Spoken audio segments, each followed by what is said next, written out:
Hello friends, అందరూ ఎలా ఉన్నారు? సేఫ్గా ఉన్నారు కదా? ఉండాలని మనస్ఫూర్తిగా కోరుకుంటున్నానండి. కానూరులో మా అపార్ట్మెంట్ దగ్గర పరిస్థితి అనమాట. వర్షం రోజున చాలామంది కాల్స్ చేసి అడుగుతున్నారు కదా. మేము ప్రస్తుతానికి అక్కడ లేవండి. అక్కడ ఉంటే చాలా ఇబ్బంది పడేవాళ్ళం. అంతకుముందు వీడియో చేశాను, షాప్ దగ్గర ఉంటున్నాము అని చెప్పి. అక్కడ సేఫ్గా ఉన్నాము. ఇక్కడైతే లిఫ్ట్లో కూడా వాటర్ వచ్చేసినాయండి అపార్ట్మెంట్లో. ఇంకా పార్కింగ్ ఏరియా అయితే దారుణంగా మునిగిపోయింది. బైక్స్ కానీ కార్స్ కానీ అన్నీ లోపలకంట వాచ్మెన్ రూమ్లో కూడా వాటర్ వచ్చేసినాయి.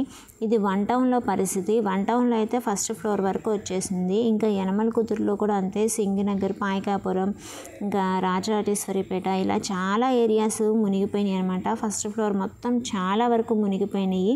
జాగ్రత్తగా ఉండండి. వర్షం పెట్టే ఇబ్బందులు అన్నీ ఇన్ని కాదండి. అప్పుడు పడేటప్పుడు ఒక రకంగా ఇబ్బంది పడితే మనము తగ్గిపోయిన తర్వాత ఇంకా వేరే సమస్యలు వస్తాయి.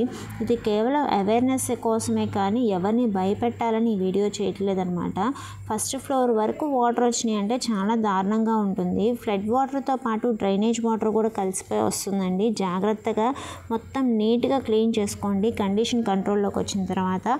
ఇంకా వాటర్ విషయంలో చాలా జాగ్రత్తగా ఉండండి. వాటర్ బాగా కాచుకొని చల్లార్చిన నీళ్ళు మాత్రమే తాకండి.